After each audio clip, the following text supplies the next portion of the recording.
Could you please introduce yourself and explain your involvement in PSSRU? I can do that. I'm David Jolley and I'm an old age psychiatrist.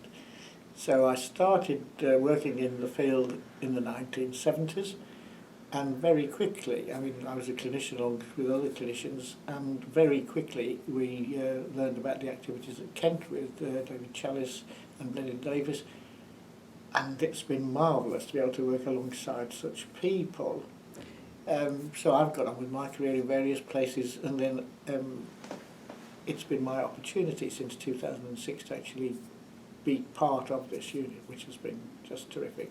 I came wanting to just keep going with some activity that I was already involved with, but I've been very generously included in a number of other projects, which has taught me quite a lot and hopefully is a bit helpful to the people here. And so how has PSSRU changed since you first got involved down in Kent's work? They're all over the place, aren't they? I mean, they've, influencing people here, there and everywhere. And they produced these two, frightening grey books. One was rather thin, one was extremely fat, and it was like the Bible and the New Testament sort of thing for everybody.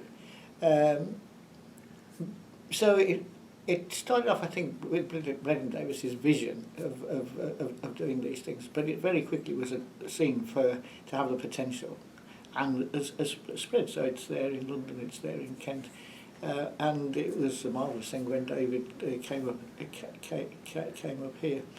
So from something small, something important, really generalised within this country, and of course internationally recognised, and the ideas and the approaches used and developed. It's done all that. Yeah. And what were your fondest memories, especially of those earlier days? Yes. Well, of course, my personal involvement here has been since 2006, so I just love all the people that I've met. I mean, they've been smashing people here. But in the beginning, it was just meeting with David and Brendan Davis. I remember it, cafe after meeting, and just listening and talking to these ideas. And I mean, the biggest thing for me was, such sensible approaches. So not sort of hidebound by the systems of the time, but sort of respecting people who've got illnesses, people who care about them, and marshalling sensible ideas and everybody's resource to get things done. Talking to people like people instead of, as if they're different specimens. So that's, just real people. And tell me about the areas of work that you focused on during your time here in Manchester. Yeah. I mean, at the beginning, what we were doing was developing services and getting services going.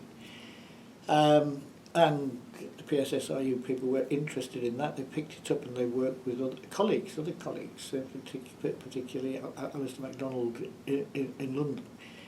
So since I've been here back in Manchester from 2006, my own things work in NOSL, in primary care, and people here have been interested in that and helped us develop and spread the gospel of that.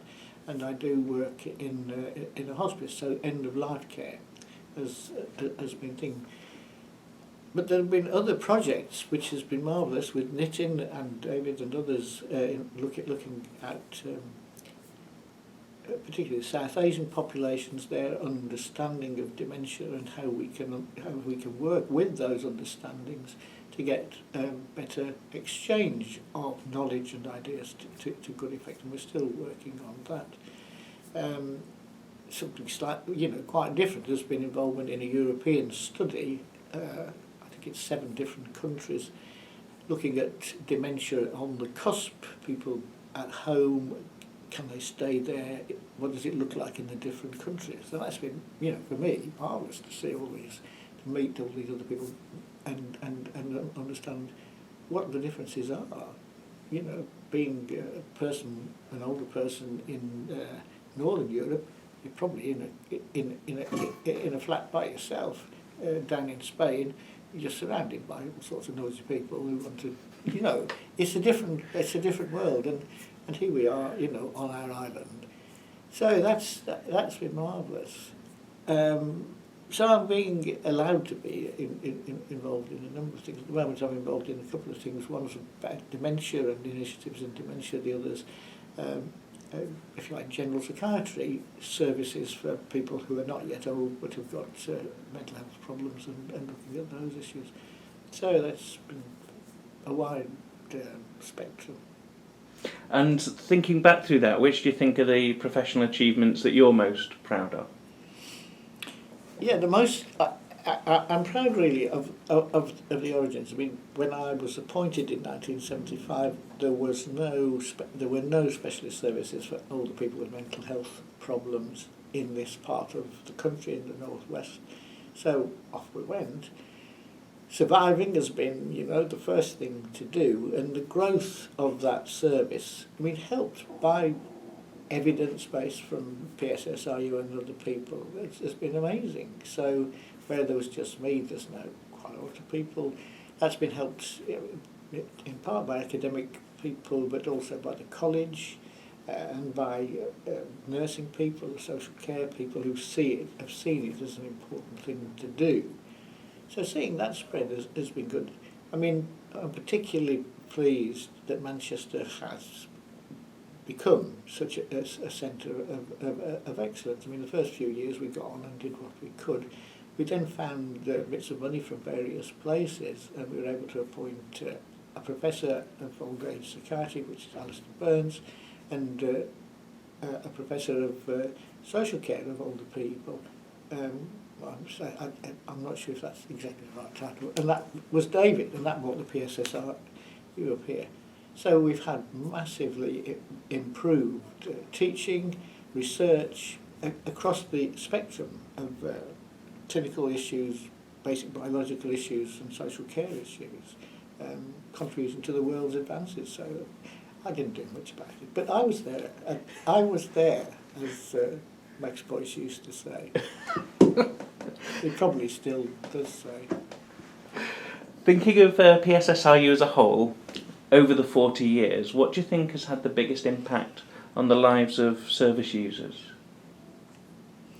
I think the biggest thing is the increased respect that's come to people's families and individuals with dementia and other conditions, the involvement and the listening to them. Crossing boundaries, if you like, of healthcare and social care, but also working just with families and voluntary organisations as far as greatly helping the move away from institutional care towards more care in the community and actually meaningful care in the situation that people want to be looked after in. And latterly we're seeing with government interest and influence, money being processed to people and for people, and that doesn't suit everybody. But I think it is a very important move that is giving power and influence to people who actually are the, if you like, consumers in those ways. Yeah. And over the years, how do you think the relationship between social care research and frontline practice has changed? I'm just a frontline practitioner, and if they will listen to me, and others like me, preferably me, they will be getting it right. I'm not sure they listen to us any more than they did. I think it's probably just the same, they think they know things and we think we know things. But overall, I think we have found ways of coming together. We have the dreadful common enemy of management these days, of course. I don't know how we can change that. If you had the power to introduce a single social care policy tomorrow, what would that be? Yeah, I saw the question and I thought, I think the thing that I'd really like to see looked at more is work, the availability of work for people with mental health problems. I mean, I've been shocked in the one project that we're involved with to find that you couldn't use a measure of employment to differentiate between people who might be in hospital or might be in the community, because none of them are in work. You know, the concept that work is therapeutic seems to have been forgotten about. You know, as I came into things as a student in the 1960s and then in the 1970s, there were people, you know, emphasising, their whole emphasis was to help people with serious mental illness to start to get back into work, rehabilitation, sheltered workshops and so on. And it's gone from now. And it's hugely damaging to the individuals. And on balance, it must be massively costly. At the moment, those people exposed to the benefit system, which seems to have become bitter and unfair. So work for people who've got particularly mental health problems was the thing I think really needs looking at properly again. And lastly, what are the main issues facing social care over the next 10 years, do you think? Well, there's quite a lot. There's the growth of older people, active older people, and people who are need help. Not everybody does, and the best use of the time of active people is very important. The growth of multi-ethnicity, it's in some towns and cities now, but it's becoming more generalised. That is a major issue. The requirement of all of us to have education on and on and on. An old lady was showing me her memoirs yesterday, and she had a quote which says, the first 40 years is the narrative, and everything after that is commentary.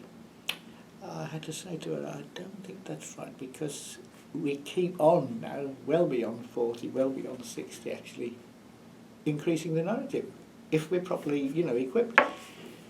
So that's a very important thing. There's putting together appropriate services, but in relationship to what people want and value rather than what people in control think and want, and the massive question of best use of resources. I think that's going to be best done by reinventing, re-strengthening awareness of local villages. Some villages have got grass around them, you know, fields and so on, as in no sort. But most towns, cities and so on, we all live in villages.